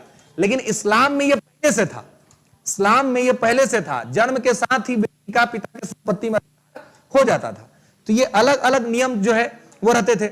अभी एक मामला आया है गोवा का, गोवा के अंदर एक मामला था, जो दो भाई थे और उन्होंने बहन का विवाह कर दिया। विवाह के पश्चात बहन जो गई वो अधिकार मांगने संपत्ति में, तो भाई सब कह दिया कि भाई तुम्हारा दहेज में बहुते पैसा दिए हैं, है ना, डाउरीज में, तो अब हम तुमको जो है सो अब संपत्ति में तुम्हारा अधिकार नहीं है। मामला कोर्ट गया, ने कहा कि अगर आप डाउरीज दे के किए हैं या दे के नहीं किए हैं, डाउरीज दे देने से बेटी का पिता के संपत्ति से अधिकार खत्म नहीं हो जाता है ना। दहेज देने के बावजूद भी अगर वो चाहे तो पिता के संपत्ति में से अपना अधिकार ले सकती है। तो कहने का मतलब यह है कि इस तरह का जो पूरा का पूरा जो कानून है, उस सभी कानून को जो है वो क्या है, एक करने का बात है कि ये सब कानून जो है सो क्या हो जाएगा, एक हो जाएगा। ठीक है, देखिए गोद लेने का जो बात है, तो गोद लेने में एक नियम है कि गोद अगर कोई किसी को ले रहा है, एडॉप्टेशन कर रहा है, तो उसके बीच जो लेने जा रहा है उसके बीच, जिसको ले रहा है उसके बीच एज का 21 साल का डिफरेंस होना चाहिए कम से कम, है ना, कम से कम 21 जो है वो ईयर्स का डिफरेंस होना चाहिए, गैप होना चाहिए। हाँ, तो यहां पर इस चीज को आपको ध्यान रखना है, 21 साल का। तो 21 साल का ये डिफरेंस एकदम जरूरी है जी। अतः मान लीजिए कि कितना आदमी सब है, और मान लीजिए कि ब्याह नहीं हो रहा है, वो 40-45 साल का हो गया, है ना, तो ऐसे में वो क्या करेगा, कहीं चल जाए कहीं अनाथालय में, है ना, वहां से क्या करेगा, गोद ले लेगा, गोद लेके शादी कर लेगा पगला, है ना, नहीं कर लेगा, क्योंकि वो तो गोद लेने का एडॉप्टेशन का मामला बनता है। तो उसमें वो क्या कर दिया गया है कि एक डिफरेंसेस फिक्स किया गया है कि इस डिफरेंस के बेसिस पर, है ना, आपको गोद लेने को अलाउ करते हैं। तो ये भी क्या है ना कि अलग अलग रिलीजन में अलग अलग स्थिति है। तो ऐसे में क्या है कि जब यूनिफॉर्म सिविल कोड आएगा तो इस सबका कानून एक्ट एक हो जाएगा, लेकिन कल्चर जो है, संस्कृति, सब लोग अपना अपना मानेंगे, कल्चर किसी का नहीं बदलेगा। लेकिन अब देखिए दिक्कत यह है कि कुछ लोगों का कहना है कि जो मूल अधिकार है आर्टिकल 25 से 28, वो कहता है कि अपने धर्म के हिसाब से आचरण करो। कल पढ़ाए थे ना आपको, तो यही दिक्कत है कि जब 25 कहता है कि धर्म के हिसाब से आचरण करो, तो जब 44 लागू हो जाएगा देश में, तो धर्म वाला मामला तो खत्म हो जाएगा ना जी। तो ऐसे में 25 का वायलेशन हो जाएगा, मूल अधिकार सामने आ जाएगा। तो वही दिक्कत है, और इसी बात को लेकर के विवाद हो रहा है कि हमारे धार्मिक स्वतंत्रता के अधिकार को बनाए रखते हुए आर्टिकल 44 को देश में लागू करना चाहिए, ऐसे लागू नहीं करना चाहिए।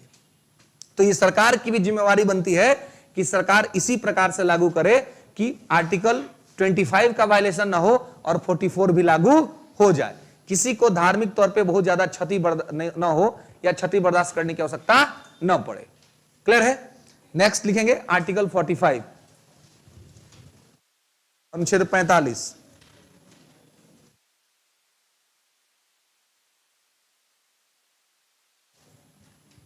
ठीक है, आर्टिकल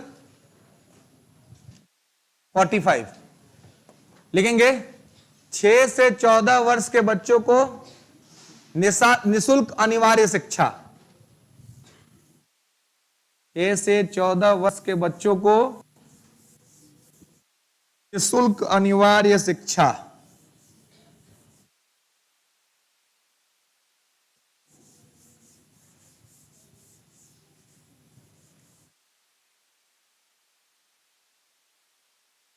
ठीक है, 6 से 14 वर्ष के बच्चों को निःशुल्क अनिवार्य शिक्षा, है ना। Free and compulsory education for 6 to 14 years child. ठीक है, 6 से 14 वर्ष के बच्चों को निःशुल्क और अनिवार्य शिक्षा। ठीक है, अब देखिए कि पहले जो था वो तो केवल डीपीएसपी में ही था, है ना, लेकिन वर्तमान में फंडामेंटल राइट भी बन गया है। ठीक है, आपको पढ़ाया था ना आर्टिकल 21A, तो 21A में यही बात था, 6 से 14 वर्ष के बच्चे को निःशुल्क और अनिवार्य शिक्षा, 6 to 14 years child free and compulsory education offer किया गया था। ठीक है, तो यही बात इसके अंदर में थी, 6 से 14 वर्ष के बच्चों को निःशुल्क और अनिवार्य शिक्षा। ठीक है, तो इस चीज को ध्यान रखना है कि अब ये यहां पर तो है ही, लेकिन अब इसका महत्व फंडामेंटल राइट में है। यहां सीरीज में था इसलिए मैंने आपको लिखा दिया, और फंडामेंटल में आपने पूरा इसको देखा है कि 86वां संविधान संशोधन अधिनियम 2003 के द्वारा 2003 में इसको शिक्षा का अधिकार बना दिया गया, और वो आर्टिकल 21A में लिखा हुआ है। ठीक है, तो अभी यहां पर तो कुछ खास महत्व इसका है नहीं। तो यहां पर क्या है, तो यहां पर है 0 से 6 वर्ष बच्चों को स्वास्थ्य सुविधा, लिख लेंगे 0 to 6 year childs, health service for 0 to 6 years child. हाँ, इसी में 45 में ही ये वाला तो चल गया फंडामेंटल राइट में ना। अब यहां बच गया है क्या, तो 0 से 6 वर्ष के बच्चों को स्वास्थ्य सुविधा, health service 0 to 6 years child.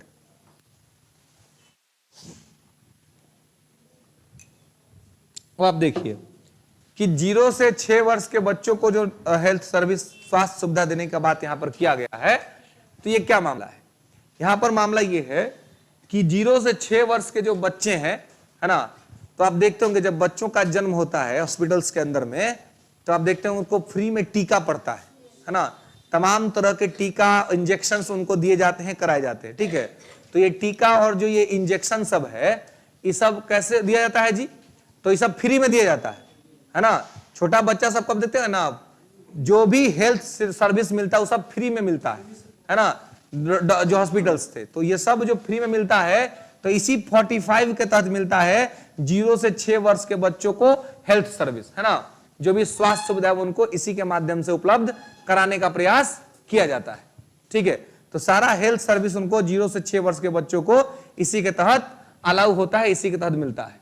Okay, इसके बाद जो है आप लिखेंगे आर्टिकल 46 अनुच्छेद 46। क्या आंगनबाड़ी के लिए आगे आ रहे हैं, बैठिए ना, सीधे आंगनबाड़ी है। आंगनबाड़ी तो कितना घर के बिगाड़ दिलो है। ये आते आंगनबाड़ी के लिए बताएंगे आंगनबाड़ी कहां पर है और कैसे है। यहां पर आंगनबाड़ी नहीं है। ठीक है, आर्टिकल 46, ठीक है, आर्टिकल 46 लेंगे अनुसूचित जाति और जनजाति, अनुसूचित जाति और जनजाति को प्रोत्साहन, अनुसूचित जाति और जनजाति को प्रोत्साहन और संरक्षण, अनुसूचित जाति और जनजाति को प्रोत्साहन और प्रोटेक्शन। प्रोत्साहन और संरक्षण। ठीक है, अब देखिए, तो protection and promotion for SC ST, है ना, मतलब schedule caste and schedule tribes. ठीक है, तो देखिए अनुसूचित जाति और जनजातियों का जो संरक्षण है और जो उनका प्रोत्साहन है वो सब करने का काम किसका है? स्टेट का है ना। स्टेट जो है वो काम करेगा, और इसी के तहत आप देखते हैं कि अनुसूचित जाति जनजाति के लोगों के लिए तमाम तरह का कानून बनाया जाता है ना, और कानून बना करके उनको सुविधाएं दी जाती है कि कोई उनका शोषण ना करे, कोई उनका एक्सप्लॉइटेशन ना करे, और वो ठीक तरीके से अपने जीवन को जी ले, उनको अपने जीवन को आगे बढ़ाने में किसी प्रकार की कोई समस्या का सामना न करना पड़े। तो आर्टिकल 46 में SC ST प्रोटेक्शन और प्रमोशन का मामला यहां पर बनता है। ओके, क्लियर है?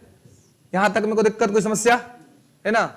आगे लिखेंगे आर्टिकल 47 और इसको देखेंगे नेक्स्ट क्लास में। ठीक है।